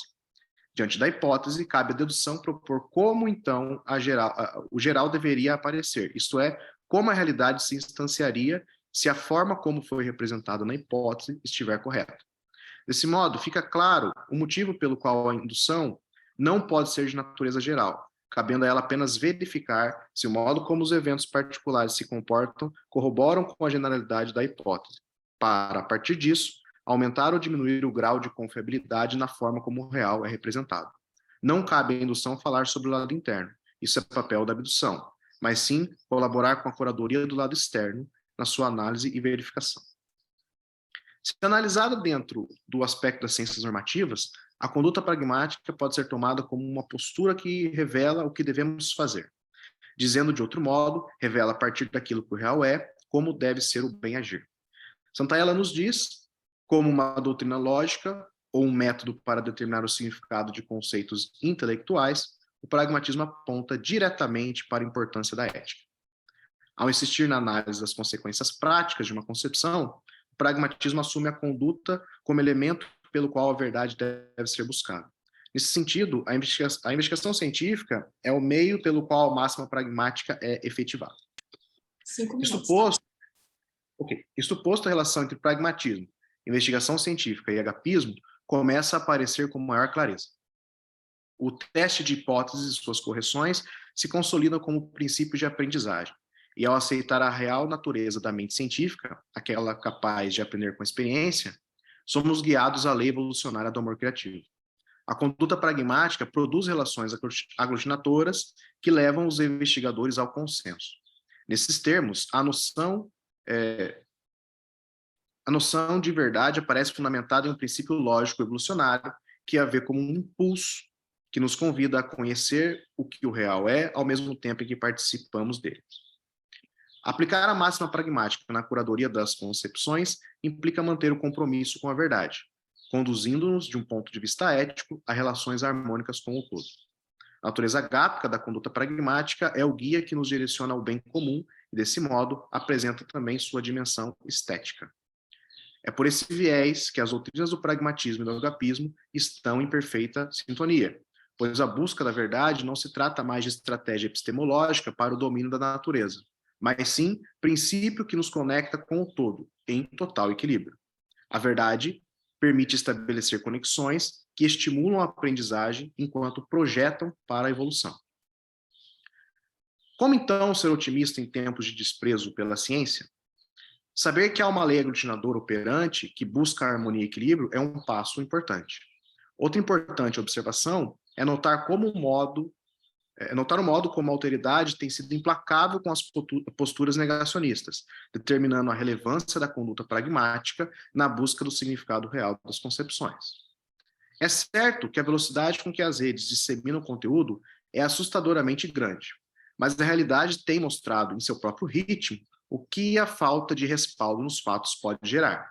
E se não quisermos ter de nos agarrar na dianteira de um caminhão em movimento, todas as vezes que nossas crenças forem confrontadas, precisamos estar dispostos a aprender com as mudanças e interjeições que o mundo nos impõe. É o método científico que promove a adequação precisa da representação com o mundo. Nenhuma outra forma de fixar crença é mais competente nessa empreitada, pois apenas a ciência está disposta ao diálogo aberto com os fatos, aceitando mudar sua postura sempre que se vê contrariada por eles. Por intermédio da conduta pragmática de correção das concepções, mesmo que forçada, a crítica infundada aos resultados e métodos da ciência tende a perder espaço ou, pelo menos, relevância. Embora a mentira e o engano proposital sejam recorrentes na história, o uso das redes é ainda uma novidade, e, como tal, precisa ser incorporado em nossos hábitos, ao mesmo tempo em que promove mudanças em nós, cuja tendência é a harmonia com o todo. É por meio da aprendizagem, da real essência do agapismo, que o desprezo pela ciência e o uso responsável das plataformas comunicacionais serão corrigidos no longo curso da experiência. Uma prática que deve começar imediatamente por nós, os investigadores. Essas são algumas referências, e essa sou eu, minha filha, representando a frase do Peirce do amor criativo, a harmonia e enfim, eu gosto muito dessa foto, por isso que coloquei ela aqui. É isso. Obrigada, Renan. Excelente. Seu otimismo, então. Obrigada. Não, tem precisa ter. Mas eu queria, então, a gente tem até às 10 10h45 para conversa, perguntas. Então, está aberto. Se vocês quiserem, podem abrir o microfone e se manifestar ou levantar a mão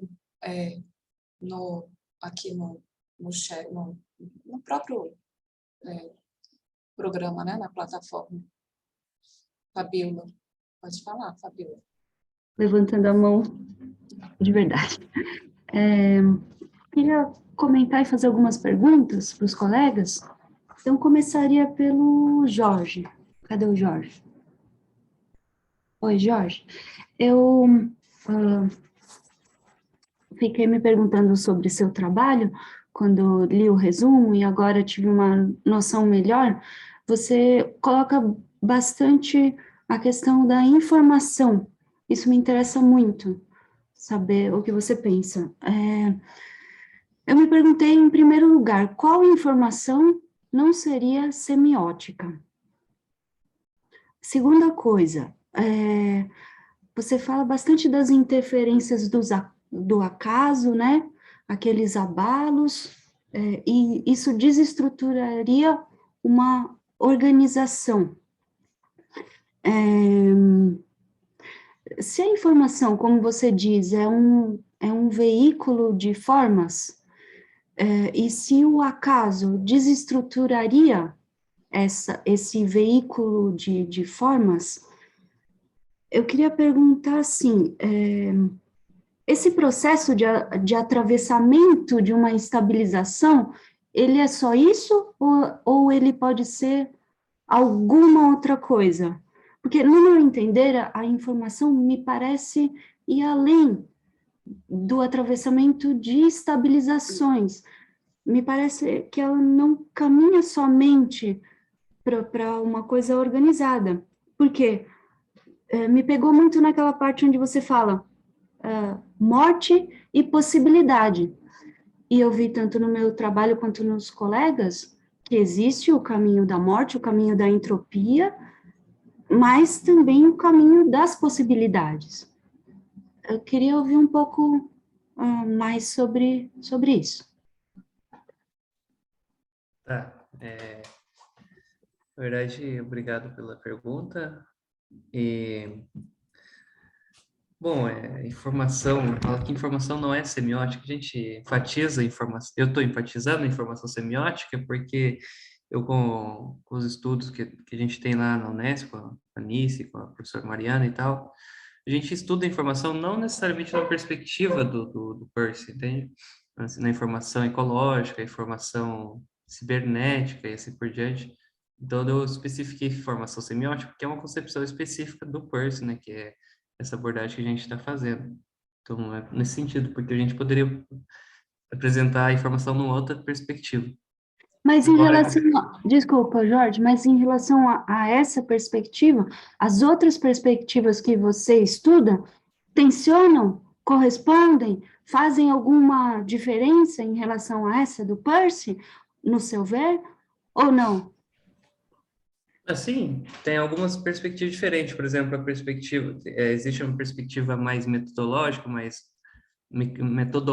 não, como posso dizer, mais instrumental, por exemplo, da teoria matemática da informação, que é uma questão muito mais de calcular possibilidade, é muito mais uma questão de criar procedimentos técnicos de informação, é muito mais a parte da eficiência, muito mais a parte da engenharia. Então, ela tem um outro sentido, essa informação, enquanto essa questão ligada aos bits e dados. Também tem informação ecológica, que ela está muito mais ligada a uma disponibilidade para ação, mas ela não pressupõe essa mediação sígnica, exatamente, uma informação muito mais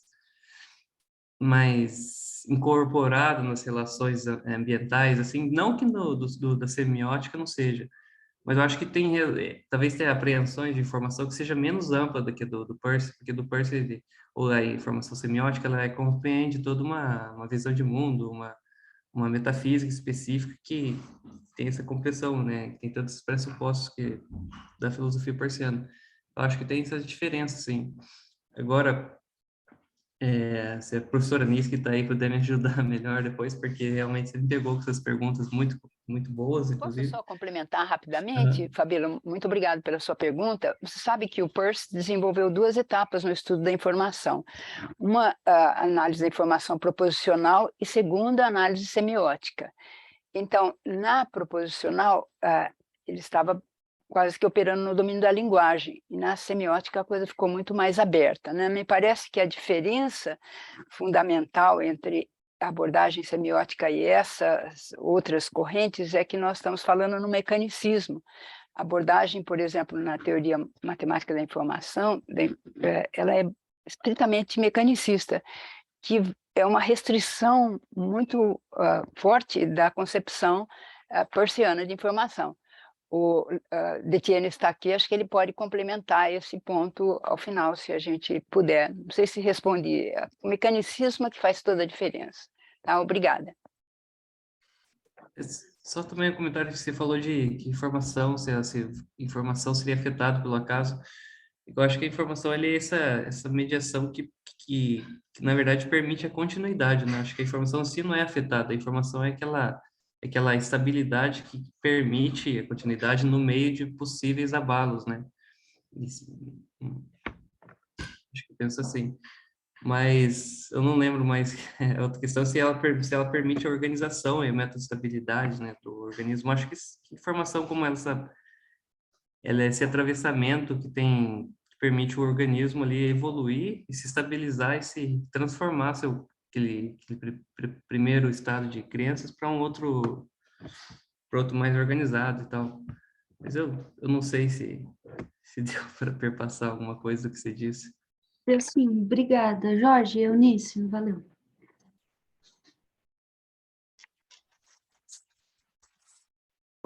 Queria fazer uma pergunta, posso fazer? Claro. Para o Renan. Muito obrigada, Renan, pela sua apresentação. A minha questão é, por que o agapismo parece estar assim tão frágil no momento na nossa realidade brasileira? A que é que você atribui essa fragilidade do agapismo aqui no momento?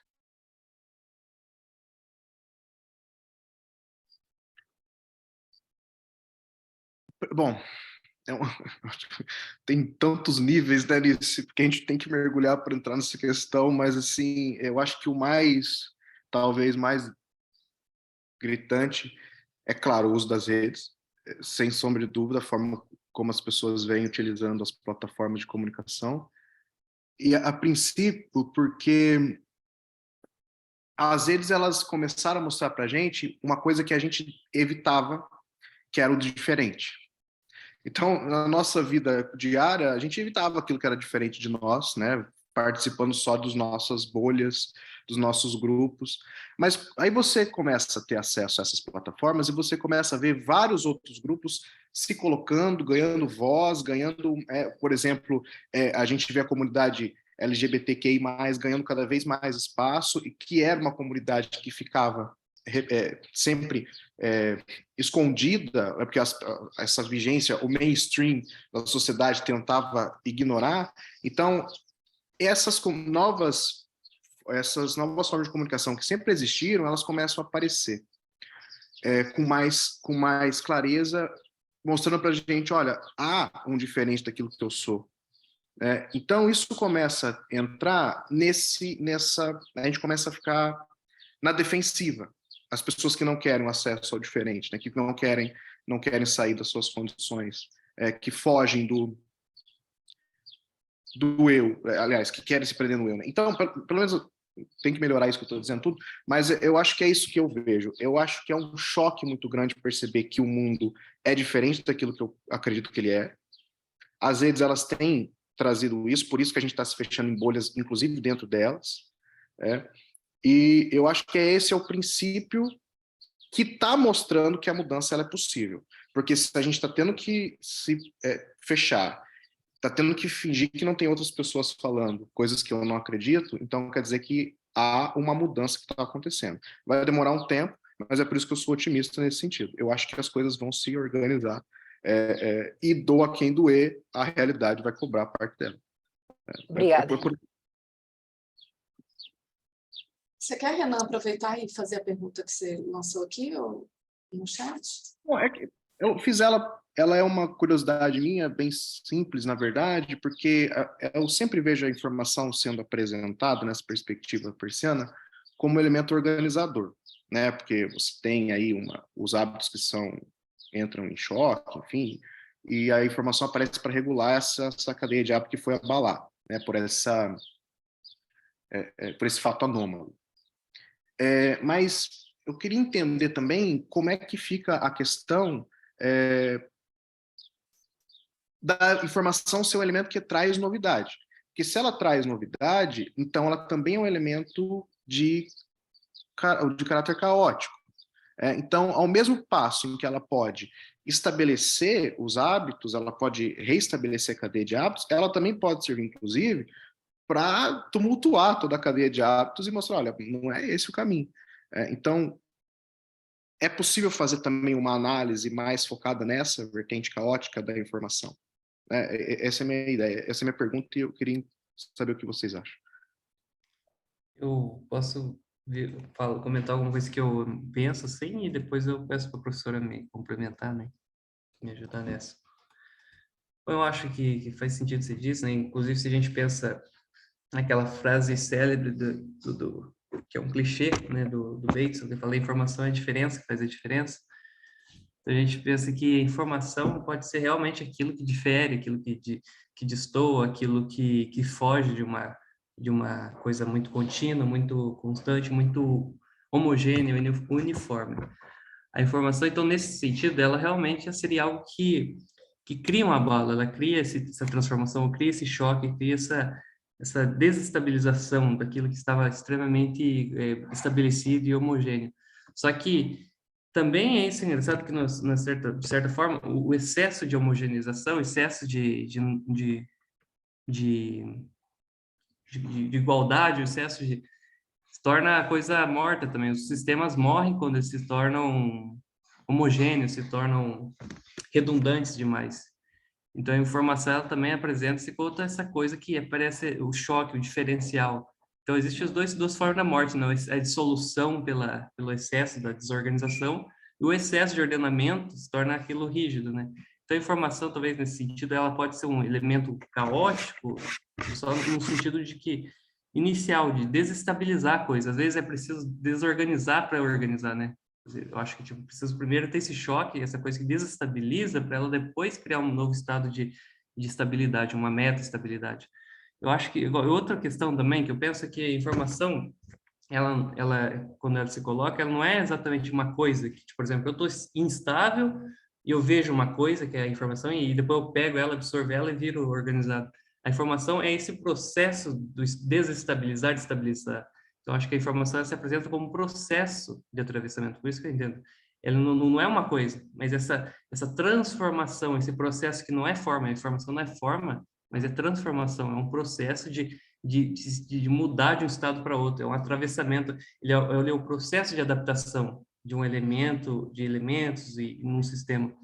Então, acho que nesse sentido, sim, a informação pode ter ela tem essa coisa de desestabilizadora, de caótica, mas que também se reorganiza. Acho que eu pensaria mais ou menos assim.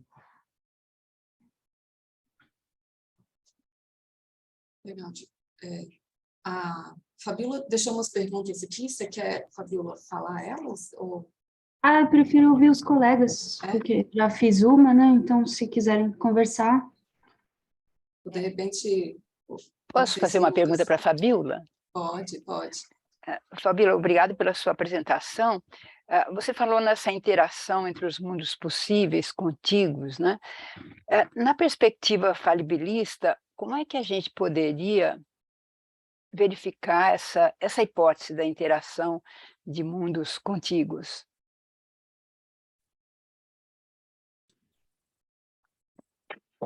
Obrigada, Eunice. Não sei, mas pensando junto contigo agora, falei sobre mundos contíguos, né? E tenho pensado um pouco isso olhando para algumas coisas na experiência, ou na própria experiência da tese, na qual eu tenho olhado alguns empíricos de grupos de mulheres, naturezas técnicas, nos quais elas têm realidades distantes, mas que ao mesmo tempo elas são contíguas, ou seja, elas são 3 grupos, Eunice, um aqui do Brasil, das Yanomami, outro da Itália, que são cientistas da biorrobótica soft, e um outro grupo lá da Coreia do Sul, que elas são mergulhadoras livres. Elas não têm um tempo e um espaço juntos, porém elas têm diferenças, mas elas têm contiguidades, porque alguns elementos comuns eu tenho percebido que as unem, de algum modo, nos olhares das recepções que as observam. Então, quando esses olhares das recepções, seja eu na pesquisa olhando, ou as outras recepções que eu tenho observado e que as têm apresentado, inclusive as mídias, a internet, as revistas, os comentadores, eu percebo que tem um fio em comum nesses 3 elementos que me aparecem nos contíguos. Como isso interage? Em primeiro lugar, no falibilismo, que eu venho percebendo, colocando a todo momento em dúvida o que a mídia, entre aspas, transmite, mostra. Então, em alguns casos, eu as vejo como heróicas e patrimônios da humanidade. E aí, colocando essa hipótese, opa, tem algumas outras perspectivas que as veem de uma outra maneira, como mulheres exploradas, ou que não fazem parte desse ambiente espetacularizado. E aí o falibilismo vem para me colocar em dúvida, e colocar em dúvida também outras recepções e outras ideias, e colocar aquela pulga atrás da orelha e dizer, opa, mas será que é isso mesmo que a gente está vendo? Ou não? Será que elas se veem dessa maneira?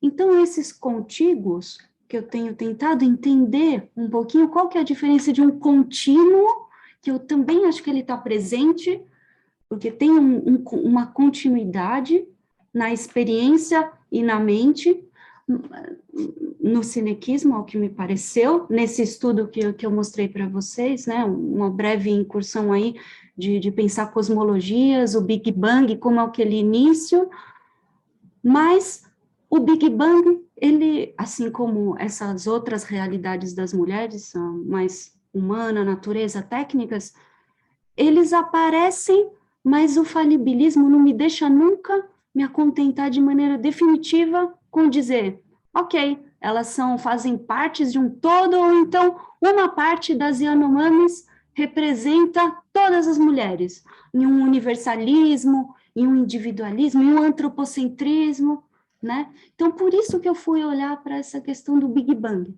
que me chamou a atenção. Excelente. Muito obrigada. Eu acho que foi um pouco isso. Esclareceu bem. Obrigada. Me ajudou a pensar. Obrigada. André, you raised your hand and I couldn't see it because it's yellow as the artwork on the background. So sorry for not seeing it. And actually, you can make your comment. Well, yes.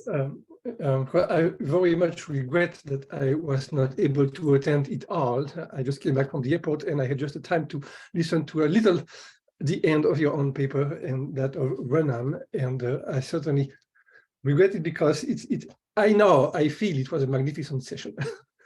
But as I caught you at the very end of your paper, I thought, oh no, I was so glad to see the sign tree back alive on the screen and what you were doing with it regarding Chagas, and then I wondered, had you been with Chagas at the time, long ago, and following him and being his advisor, would you have used your sign tree to tell him, and now this is your next move? By this, the question is about,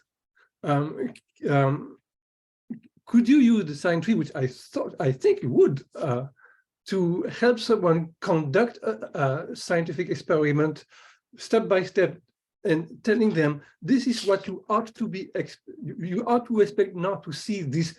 Now that you have come up to this stage of your inquiry, you are now ready categorically to observe what should be present on the basis of what the science tree would allow you to, or would tell you that you should be able to see.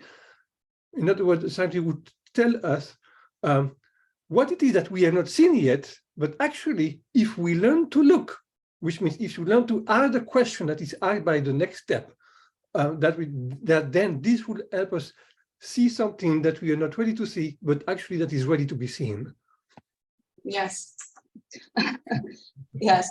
Actually, this is our hypothesis. Actually, I tried to do that on my thesis, and now I'm with Juliana trying to catch examples from scientific work that are well known and make it possible to think on this and trying to make people to teach people to look at the diagram and then make the next step, which is take the diagram as a method that would tell you what you are missing in your investigation. So what is the next step that should be done? So we could actually catch other examples and ones that are not well succeeded, and that would be good to test the sign tree and see if following the sign tree we could actually correct the experiment that was not well succeeded. So this is something I'm thinking of now, taking again trying to use again the sign tree to teach. And I suppose you could also use it to explain, no, you just made a move that is not allowed. I mean, errors in the process of investigation. See, you cannot move from this point of your, or you cannot jump to this conclusion yet because you have not observed what needs to be observed. Or well, I would say a semiotic fallacy. Yes, exactly.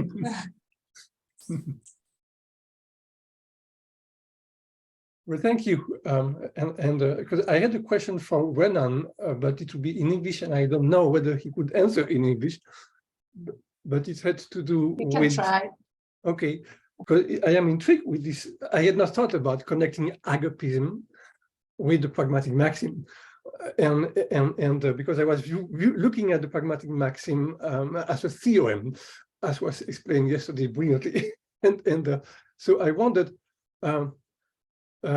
Is it that the agapic nature of the pragmatic conduct, as opposed to the wielding of the pragmatic maxim, implies an ethics? The question has to do with the connection between agapism and ethics in the conduct of a pragmatic inquiry.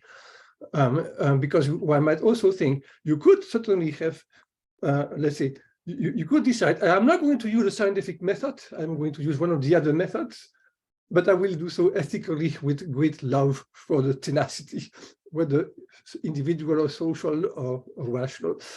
And that agapism could be found in these other venues. It's also that the scientific method is not the only thing that would be required to conduct an inquiry, even if we are not leaving aside the other three methods.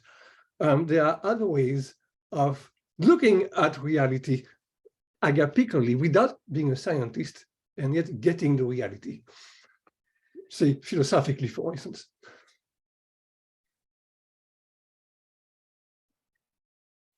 I don't know if I catch everything, Professor, and se alguém consegue me ajudar para entender a pergunta do professor, eu fiquei entre aqui e ali. Se eu puder dar uma forcinha? Eu gostaria. Ele perguntou assim, quando você faz essa ligação entre o agapismo e o pragmatismo, e ele vem de um pensamento de que o pragmatismo é um teorema, um pouco como foi exposto ontem. Como você pode pensar uma abordagem como o Peirce descreve na fixação científica das crenças, que seja, digamos, pragmático, no sentido peirciano, mas que não seja científico, ou não seja de uma prática de ciência?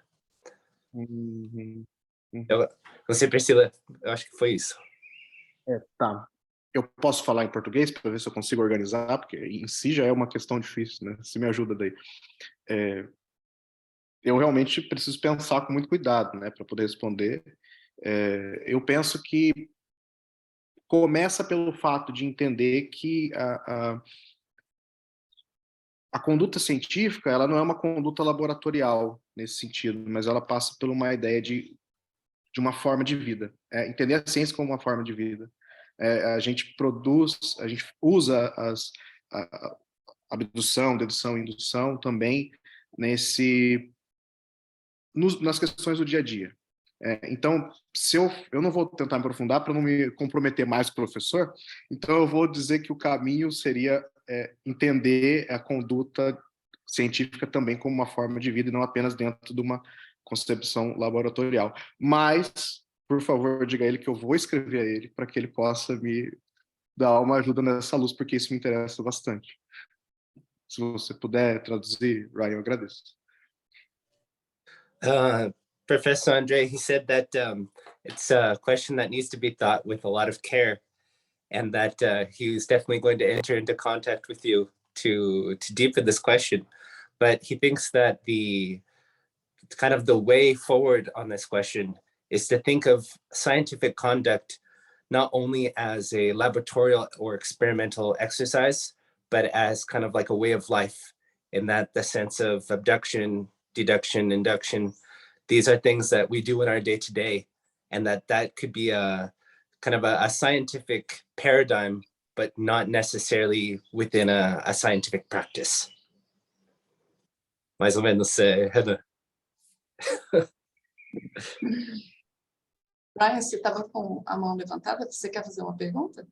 Sim, eu também queria fazer uma pergunta para o Renan. Rapidinho.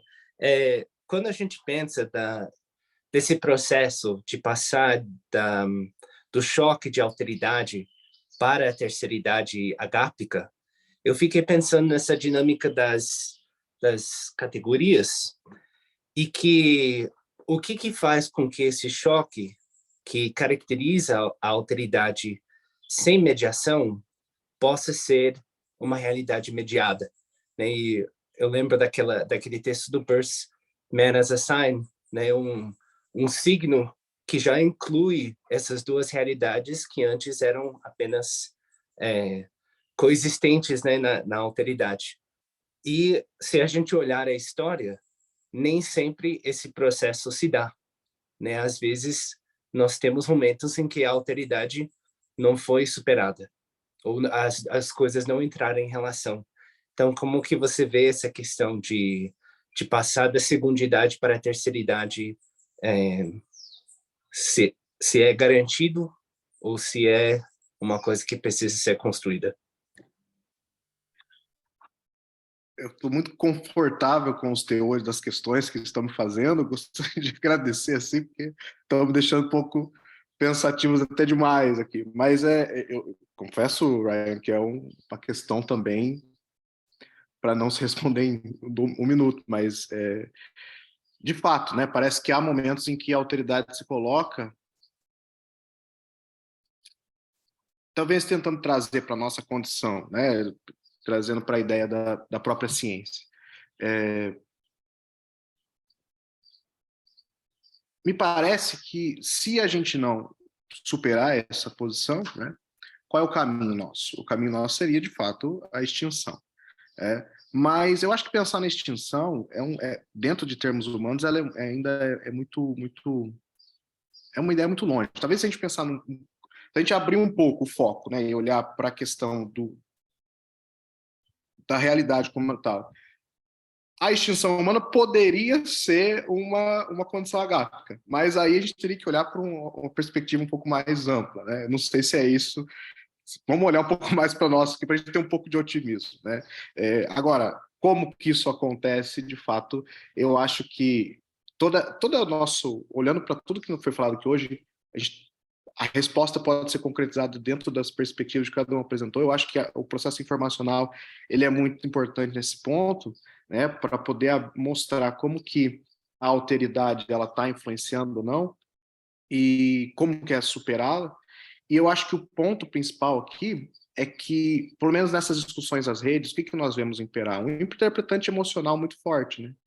E isso leva a gente a preferir aquilo que a gente já conhece, como uma forma de defesa. Seria mais ou menos nesse sentido, eu sei que eu não respondi o que você perguntou, mas eu preciso pensar com calma. Não gostaria de falar às pressas. Eu agradeço pela questão. Bom, gente, a gente está chegando aqui, já ultrapassou o limite aqui da mesa. Juliana, você quer falar alguma coisa? Levantou a mão. Eu vi que tem 2 perguntas para a gente, para o seu chat que está atento. Eu tentei respondê-las aqui no chat, e aí o que eu queria sugerir é que a gente, enfim, tem os nossos e-mails, né, na programação, se caso contrário, se alguém quiser colocar aqui no chat, não tem, eu acho que a gente poderia colocar os nossos e-mails aqui no chat e aí estabelecer o contato, né, entre os pesquisadores por e-mail, para a gente poder ter como continuar as nossas discussões, porque de fato eu não vou conseguir abrir aqui para a gente terminar. Acho que né, a mesa estava muito bem montada e a gente tinha 200 mil perguntas para falar sobre cada um, né? Cada um que respondia, eu queria dar também aqui fazer mais um comentário para complementar sobre um aspecto. Então, assim, acho que não tem outra solução a não ser a gente colocar nossos e-mails aqui e aí a gente tenta conversar, enfim, e diretamente com cada um. E, no mais, eu agradeço a presença de todos e a apresentação de todos os trabalhos, foi excelente, e acho que a gente conseguiu, né, assim, fazer um excelente diálogo também, temos aí muitas possibilidades de encaminhar pesquisas, inclusive trocas acadêmicas. Obrigada a todos, e com isso eu encerro essa mesa de pragmatismo e semiótica. Obrigada, Priscila. Obrigada, pessoal. Deixo aqui meu e-mail, espero de vocês, para a gente conversar. Por favor, Eunice também, se puder. Sim, fico à disposição. Muito obrigada. Obrigada, gente. Foi uma mesa fantástica. Parabéns Obrigada. a todos, viu? Sessão fantástica, viu? Muito boa.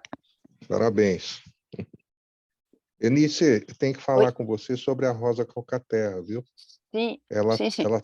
Ela tá doente e ela não vai comparecer.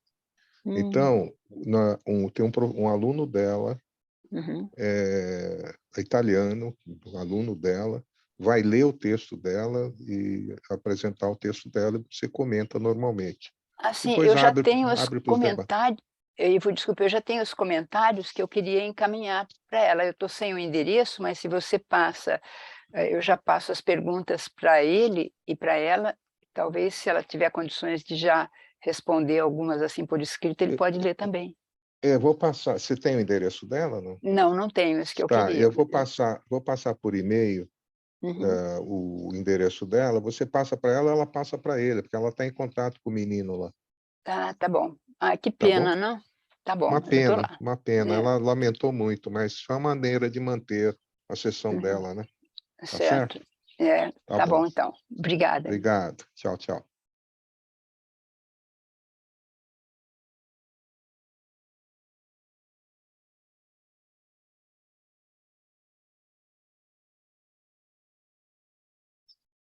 Tchau, tchau, pessoal. Até a próxima. Obrigado. Tchau, Renato. Tchau.